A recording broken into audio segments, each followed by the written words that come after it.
Enhedscirklen er en særlig cirkel, der anvendes i forbindelse med trigonometri. Kendetegnet ved en enhedscirkel er, at den har en radius på 1.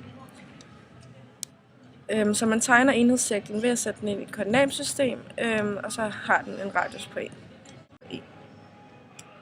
Derefter kan man så tegne en vinkel, som så er vinkel V her. Vinklen vil røre cirklen på et tidspunkt, og ud fra det kan man så aflæse cosinus, som så altid er på x-aksen, og sinus, som altid er på y-aksen. Hypotenusen vil så være 1, på grund af, at vi ved, at radiusen på enhedscirklen er 1. Man kan også definere tangent, som tangerer ved enhedscirklens omkreds, og der vil grundlinjen så være 1. Igen på grund af, at vi ved, at radiusen i enhedscirklen er 1. Til sidst har jeg så tegnet en vilkårlig trekant, og hvis vi står i vinkel V, så vil det her så være den hovedliggende, og det her vil være den modstående, og det her vil være hypotenusen, som vil være over for den retvinklede, eller for den vinkel, der er rette vinkel. For den rette vinkel. De tre trekanter er så ensvinklede, så vi kan finde forstørrelsesfaktoren ved at sige, tage den store trekant og den lille trekant som eksempel, og tage hypotenusen, som så være divideret med 1, eller vi kan tage den hovedliggende og sige divideret med cosinus til vinklen, eller den modstående divideret med sinus til vinklen. Så nu har vi hypotenusen divideret med 1 er lig med den hovedliggende divideret med cosinus til vinklen, er lig med den modstående divideret med sinus til vinklen. For at definere cosinus kan vi så tage hypotenusen hypotenusen divideret med 1 er lig med den hovedliggende divideret med cosinus til vinklen. Og så når vi har to brøker, så ved vi så, at vi skal gange over kryds. Så det bliver hypotenusen gange cosinus til vinklen er lig med 1 gange den hovedliggende. Så vil vi så rykke hypotenusen over på den anden side, så vi får cosinus til vinklen er lig med den hovedliggende divideret med hypotenusen. Så kan vi så definere sinus bagefter, og der kan vi så sige, at den modstående divideret med sinus til vinklen er lig med hypotenusen divideret med 1. Der gør vi det samme igen, så vi ganger over kryds, så vi får 1 gange den modstående er lig med sinus til vinklen gange hypotenusen. Og så rykker vi igen hypotenusen over på den anden side, så vi får sinus til vinklen er lig med den modstående divideret med hypotenusen. Vi kan også definere tangens ud fra enhedscirklen, så vi tager den vilkårlige trekant igen og tangens. Og det kan vi så sige, at tangens, eller den modstående divideret med tangens, eller den hovedliggende divideret med 1. Så nu har vi den modstående divideret med tangens til vinklen er lig med den hovedliggende divideret med 1. Så ganger vi over kryds igen og siger, at tangens til vinklen gange den hovedliggende er lig med 1 gange den modstående. Og der så rykker vi så den hovedliggende op på den anden side, så vi får tangens til vinklen er lig med den modstående divideret med den hovedliggende.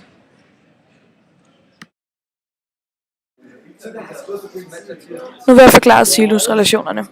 Jeg vil starte med at forklare det for den her trekant herover, hvor at højden ligger inde i trekanten.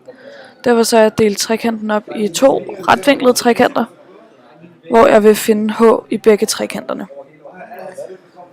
Det første h, jeg kan finde, det er for den her trekant, hvor jeg siger sinus til vinklen A.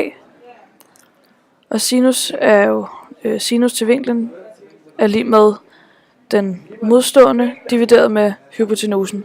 Så det er altså sinus til A er lig med h divideret med c. Og for at isolere h, så ganger jeg med c på den anden side, så jeg får h er lig med sinus til a gange c. Det var det ene h. Det andet h, det ligger herover, og der gør jeg faktisk præcis det samme, hvor jeg siger sinus til den her vinkel c er lig med h divideret med a. Og igen så isolerer jeg h, så jeg får h er lig med sinus til c gange a.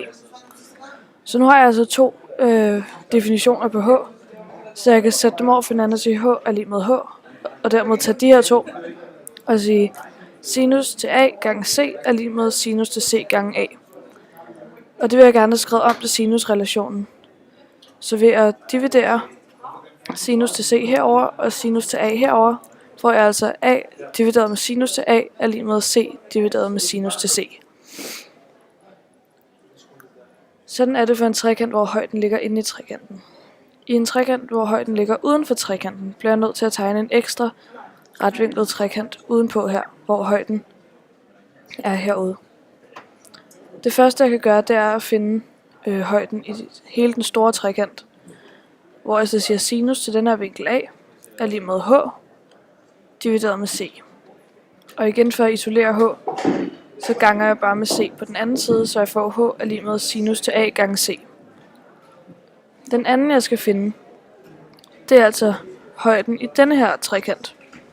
Men da jeg ikke kender denne her vinkel, men derimod kender denne her vinkel c, og ved at en ret linje har en vinkel på 180 grader, så ved jeg at denne her vinkel hedder 180 grader minus c. Men det er i virkeligheden det samme som sinus til c, for når jeg har enhedscirklen her, og jeg angiver min vinkel c, den ligger her, og jeg angiver min vinkel 180 minus c, som ligger herover. Når jeg så skal ind og aflæse dem, så ligger de faktisk præcis det samme sted på sinus. Så det har jeg altså skrevet om til bare sinus er lig med c. Igen så stiller jeg h over for h, og derfor får jeg sinus til a gange c er lig med sinus til c gange a. Og igen for at få det samme som sinusrelationerne, dividerer jeg med sinuserne på begge sider og får altså a divideret med sinus til a er lig med c divideret med sinus til c.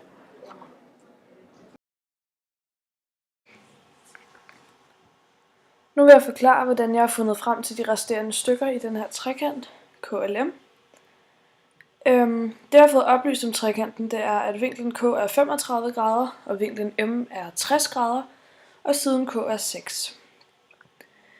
Jeg vil starte med bare at finde den sidste vinkel i trekanten, og det er jo meget nemt, når vi allerede har fået oplyst 2, og ved at vinkelsummen i en trekant er 180.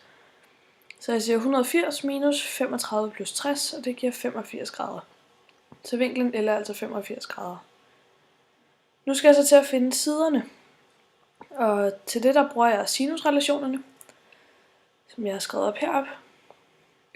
Og når man bruger sinusrelationerne, så kræver det, at man har et sæt. Altså både en vinkel og en side med samme bogstav. Og her der har jeg jo K, vinklen K og siden K, som jeg sætter ind her. Jeg siger 6 divideret med sinus til 35. Og lige nu der vil jeg gerne finde siden M. Så jeg skriver M her. Og så tager jeg min vinkel M og siger sinus til 60. Og det går ud på at isolere det her M, så jeg ganger over kryds, så jeg får 6 gange sinus til 60 er lig med M gange sinus til 35. Og for at isolere M, så dividerer jeg med sinus til 35 herover, og får at M er lig med 9,05922. Når jeg skal finde L, så sker det på præcis samme måde. Jeg siger 6 divideret med sinus til 35 er lige med L divideret med sinus til 85, som altså var vinklen L. Og igen ganger jeg over kryds og dividerer med sinus til 35 på den anden side for at få isoleret L. Og L får jeg så til 10,4209. I den næste opgave er det samme, jeg skal gøre. Jeg får oplyst, at vinklen D er 20 grader, siden E er 4 og siden D er 12.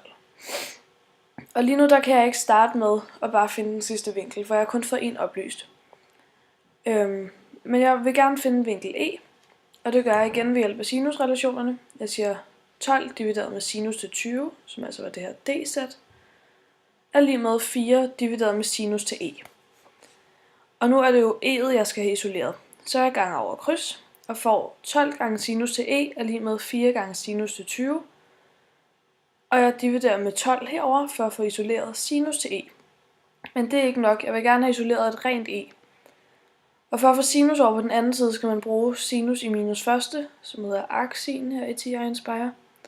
Så jeg får sinus over på den anden side, og får dermed isoleret E'et. Og får altså E til at være 6,54634 grader.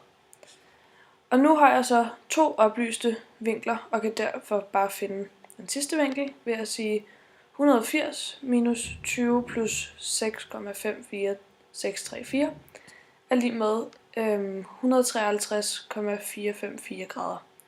Så det var altså den sidste vinkel. Men jeg mangler stadig et stykke. Jeg mangler siden F, som jeg finder på samme måde som før. Jeg har mit ene sæt her, D-sættet. 12 divideret med sinus til 20 er lige med F divideret med sinus til 153,454. Og igen ganger jeg over kryds. Og jeg dividerer med sinus til 20 på den anden side, for at få isoleret mit F. Og F'et får jeg til 15,6803.